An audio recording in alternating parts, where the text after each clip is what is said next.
Assalamualaikum warahmatullahi wabarakatuh.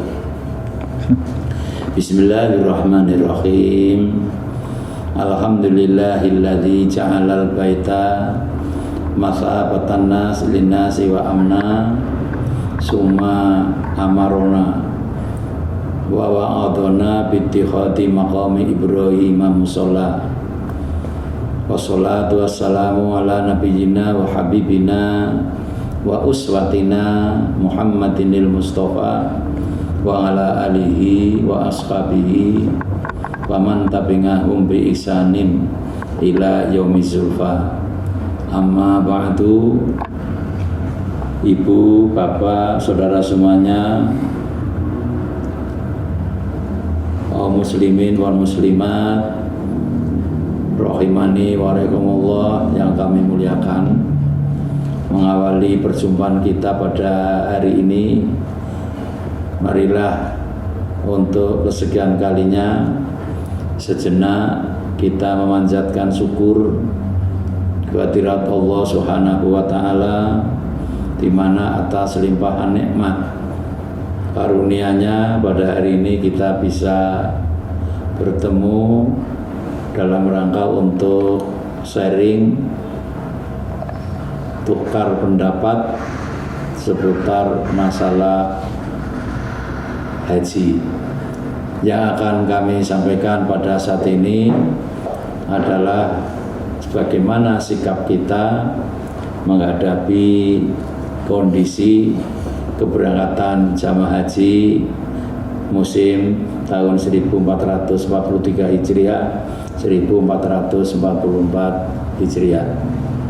Selawat serta salam mudah-mudahan Allah limpahkan kepada junjungan kita, contoh kita, Nabi Muhammad SAW beserta keluarga beliau, Ahlul Bait, para sahabat-sahabat beliau, para tabi'in, tabi'in, terus dari generasi ke generasi, akhirnya mudah-mudahan sampai kepada kita. Allahumma amin.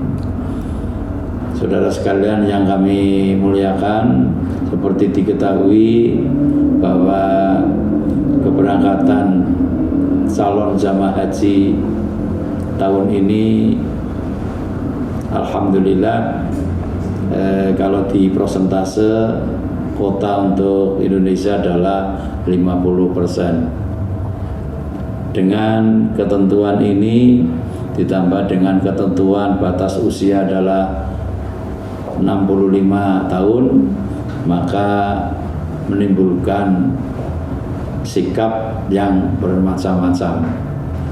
Yang pertama, sangat suka dan syukur karena terpanggil tahun ini berangkat, yaitu mereka-mereka yang sudah porsinya dan usianya di bawah 65. Namun dibanding yang itu, di samping yang itu, maksud kami, itu ada yang kecewa. Karena apa? Karena ternyata karena faktor usia tidak bisa berangkat, apalagi ditambah kesadaran bahwa manusia itu semakin tambah usia, pada umumnya kondisi fisik semakin lemah. Walaupun apa yang saya katakan ini tidak mesti terjadi. Banyak saja orang itu yang usianya lebih tua justru diberi anugerah oleh Allah lebih sehat, lebih kuat daripada yang usianya muda. Saudara sekalian yang kami hormati,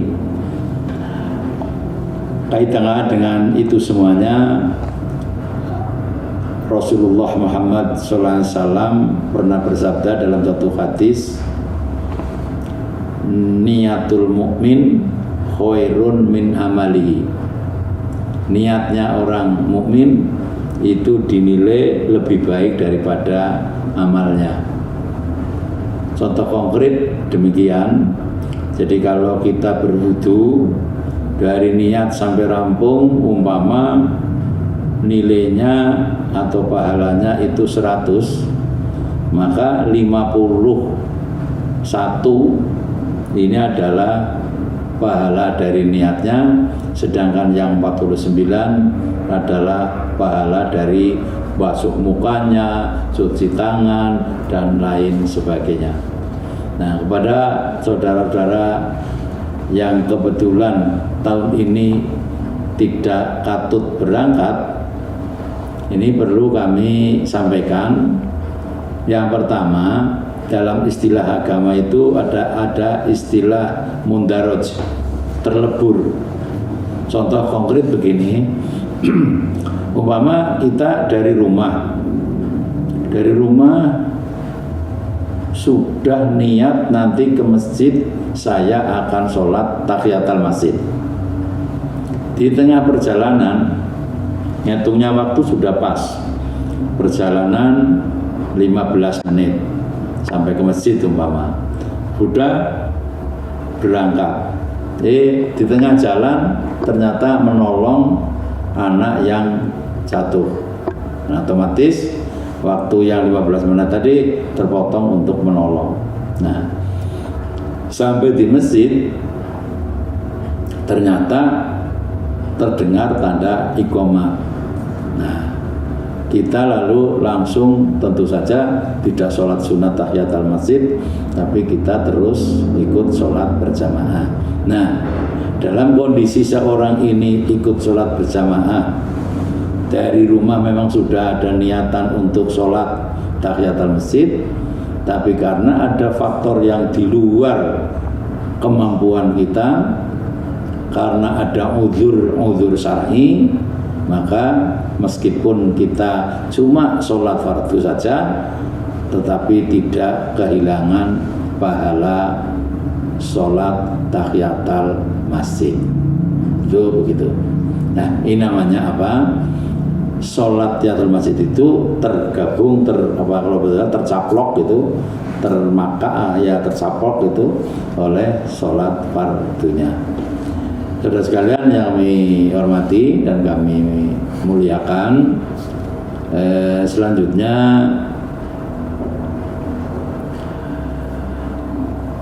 ada satu hal yang perlu kami sampaikan, bahwa orang mengerjakan ibadah ini bisa diklasifikasikan: satu, dia guguraken kewajiban; yang kedua, dia itu mencari pahalanya; yang ketiga, memang hanya ingin mengerjakan ibadah itu. Jadi kalau ini saya pakai pada ibadah haji, ada orang haji itu yang dicari adalah pahalanya. Karena apa?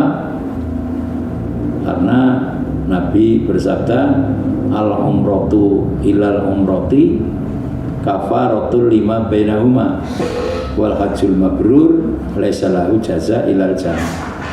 Umroh satu ke umroh berikutnya kafaratun, akan mengkifarati, melebur antara dua umrah itu.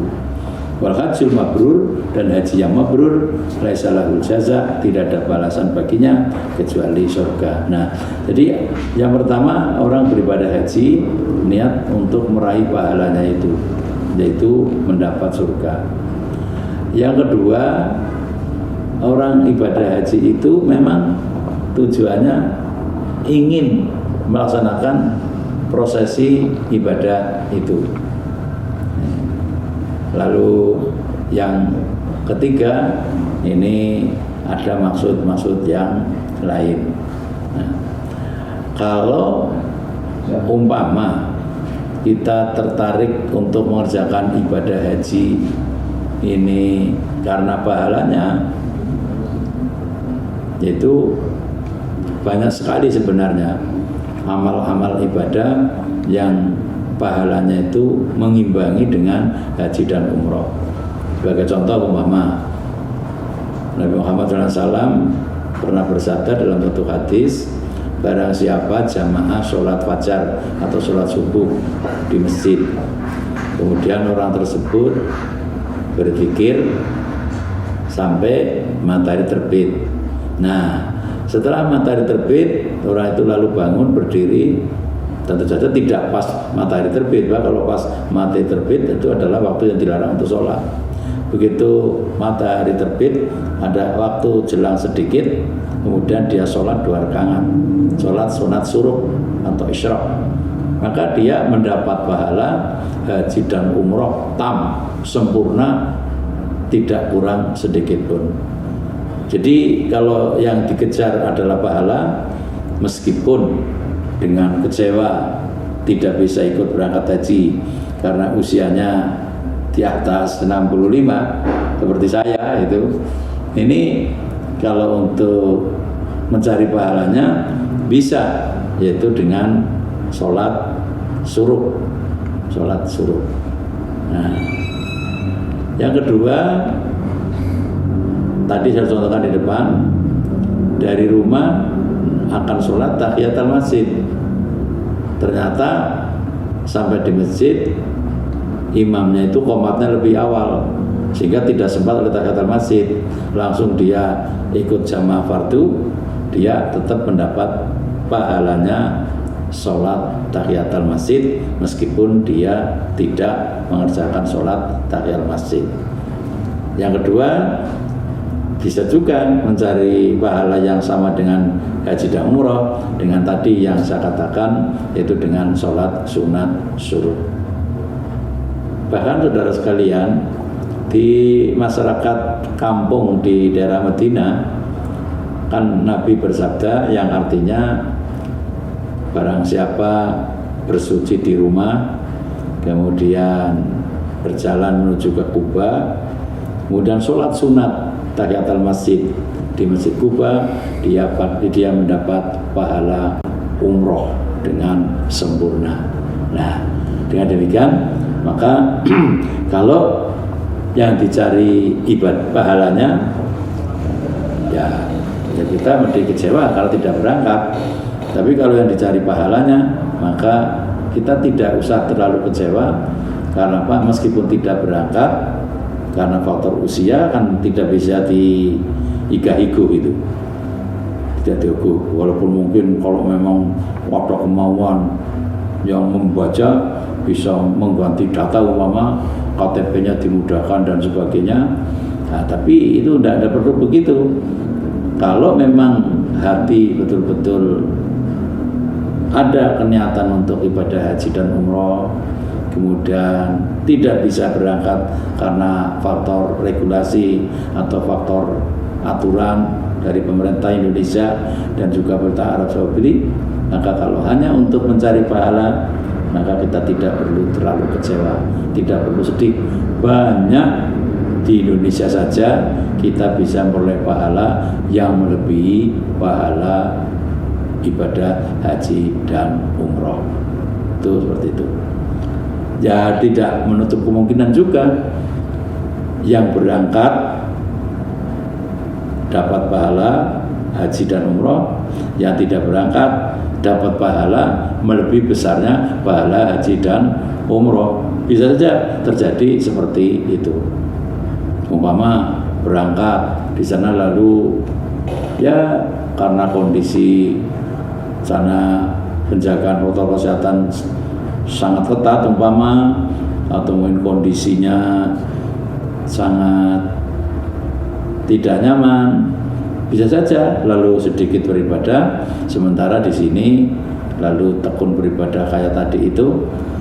Ini kalau setiap pagi, katakan aja setiap pagi, sekarang hari ini kan Ramadan, tinggal besok hari Sabtu, hari Ahad. Umpama Sabtu dan Ahad kita bisa jamaah subuh, kemudian kita duduk sampai matahari terbit, kemudian nanti sholat suruh. Ini berarti 2 pahala haji dan umroh. Sementara yang berangkat hanya dapat 1 pahala haji dan umroh. Ini kalau dari segi yang dicari adalah pahala. Kemudian kalau orang haji itu memang ada dari Rasulullah SAW, orang haji itu tamu Allah, dosanya diampuni. Bahkan Nabi bersabda minal fuqaqa, termasuk orang fasik, yaitu orang yang imannya rusak, apabila di Arafah meragukan kalau doanya itu tidak dikabulkan. Artinya apa? Harus yakin doanya dikabulkan. Nah, kalau mengharapkan dikabulkannya doa, sebenarnya Allah adalah Al-Ghafar, Zat yang Maha Pengampun. Sehingga apa? Allah mengampuni dosa hambanya, tidak nunggu hambanya itu memohon merintih di Arafah sana. Di Kebumen pun kalau kita memohon betul-betul pada Allah, Allah tentu akan berikan ampunan. Kemudian berikutnya yang ketiga, yaitu orang ibadah haji bukan tidak hanya bukan dilihat dari segi pahala, tapi dilihat dari segi kewajiban melaksanakan ibadah haji. Nah, ini kaitannya kewajiban melakukan ibadah haji. Allah SWT berfirman, A'udzubillahi minasyaitonirrajim, dalam akhir surat Al-Baqarah, la yukallifullahu nafsan illa wus'aha. Allah Subhanahu wa taala tidak akan menuntut membebani seseorang illa wus'aha, kecuali sesuai dengan kemampuan orang tersebut. Memang dari segi kewajiban bayar sudah, dari segi kewajiban menuntut ilmu, ikut manasik sudah berkali-kali. Kemudian dari segi kesehatan ini juga sudah mengikuti petunjuk dari dokter, vaksin dan sebagainya.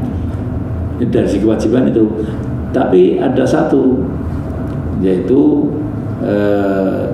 pemerintah Arab Saudi ini karena menjaga keselamatan jamaah, akhirnya buat peraturan dengan pembatasan. Nah, ini memang sudah di luar ikhtiar kita, di luar kemampuan kita. Dengan demikian Allah berfirman tadi, la yukallifullahu nafsan illa wus'aha. Allah tidak menuntut seseorang kecuali berdasarkan kemampuannya. Yang ia mampu, yaitu apa? Menuntut ilmu, ia kerjakan. Menjaga kesehatan, ia kerjakan. Kemudian yang kedua, yang ketiga, yaitu di sana ada aturan yang tidak bisa diatasi oleh kita. Dengan demikian, maka tuntutan Allah tidak berlaku. Karena apa? Karena tidak mampu, di luar kemampuan kita untuk berangkat ke sana karena faktor usia. Ini dengan demikian, maka bagi saudara-saudara yang tahun ini terpaksa belum bisa berangkat, ya mudah-mudahan tahun depan itu nanti berangkat, amin ya rabbal alamin.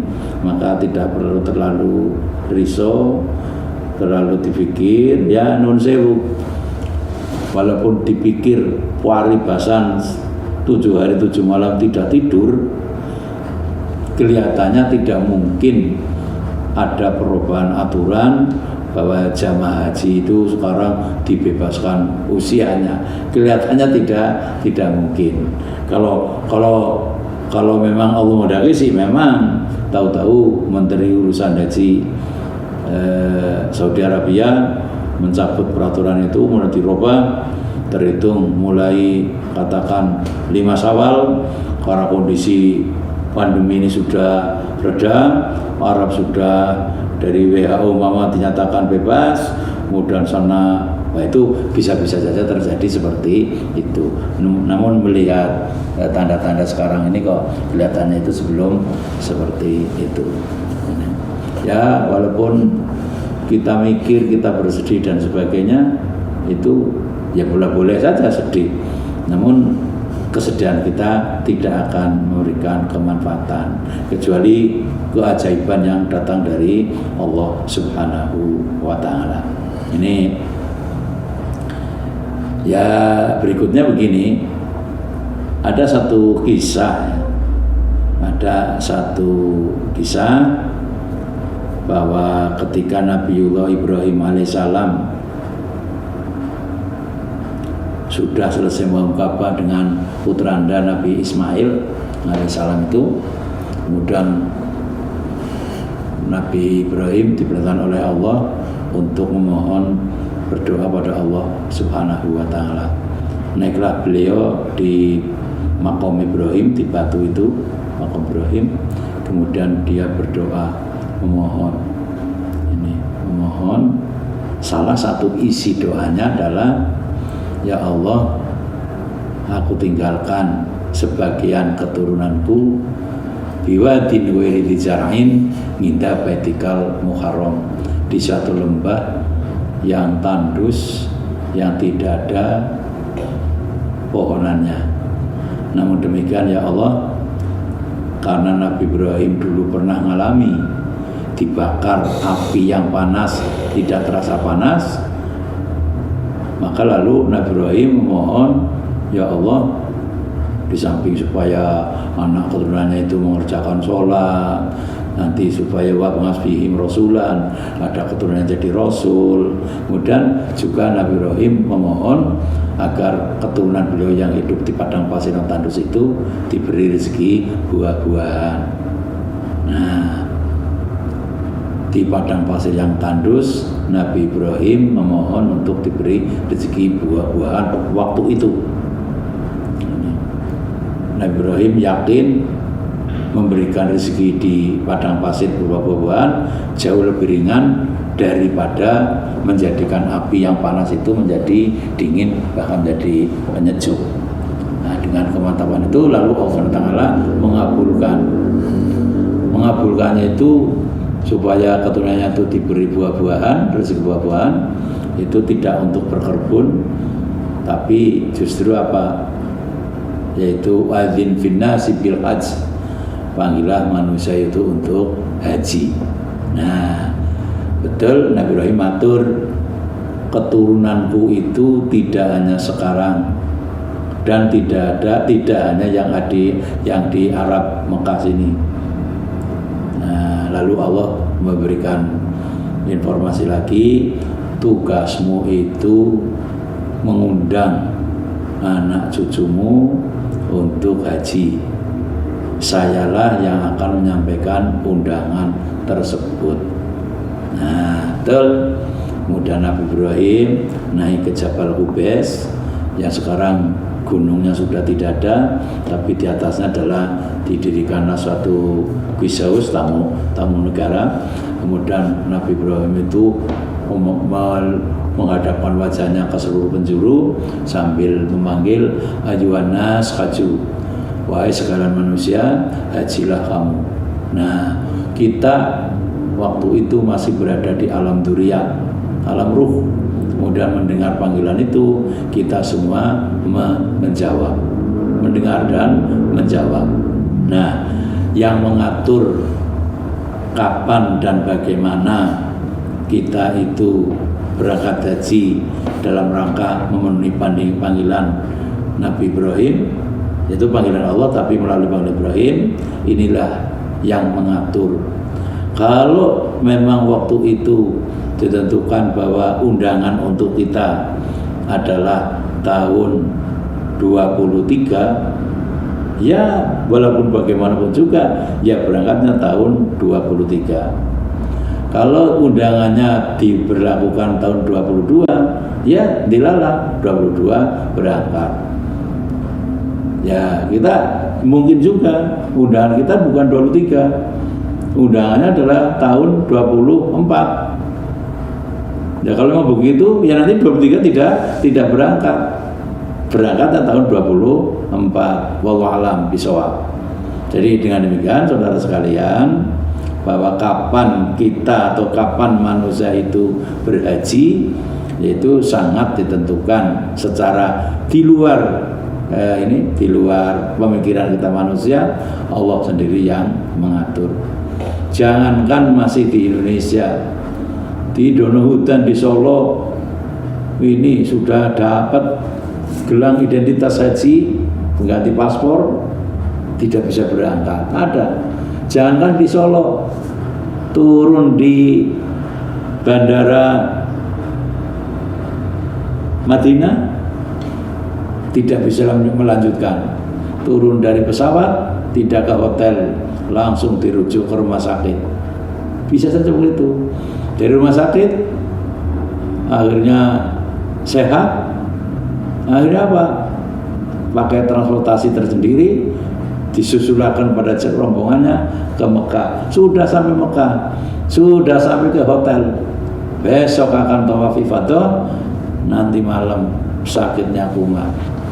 Jadi saudara sekalian, itulah masyiatullah, itulah kudrah dan iradah Allah Subhanahu wa ta'ala. Kita ambil hikmahnya bahwa manusia memang sebagai makhluk hanya bisanya itu berikhtiar. Di samping berikhtiar adalah berdoa, memohon kepada Allah Subhanahu wa ta'ala. Ikhtiar dan permohonan itu dalam rangka kita untuk menuju takdir kita masing-masing. Insya Allah manakala ikhtiar kita secara ikhlas demi untuk mengharapkan ridho Allah, kemudian doa kita seperti itu, maka itulah yang tadi di depan saya katakan, niatul mukmin khairun min amalihi, bahwa niatnya orang mukmin lebih baik daripada amalnya. Kemudian berikutnya, semua yang Allah ciptakan terhadap makhluknya, ma khalaqta hadza batila, tidak ada yang muspro, tidak ada yang batil, mulgho, yang sia-sia. Semua mesti ada hikmahnya, dan hikmah tersebut adalah demi kasih sayang Allah kepada hambanya. Jadi pada saudara kita yang tahun ini berangkat, itulah yang terbaik menurut Allah SWT. Pandai-pandailah mensyukuri. Bagi saudara-saudara yang tahun ini belum berangkat, itulah yang terbaik. Mesti ada hikmah yang terkandung di balik peristiwa ini. Demikian apa yang bisa kami sampaikan. Mudah-mudahan kita bisa menerima dengan lapang dada, penuh husnudzon kepada Allah Subhanahu wa ta'ala, bahwa inilah yang terbaik untuk kita. Tentu saja menurut Allah SWT kita tidak tahu apa hikmah kebaikan yang ada di balik ini semua. Demikian, kurang lebihnya maaf. Wabillahi taufiq wal hidayah. Assalamualaikum warahmatullahi wabarakatuh.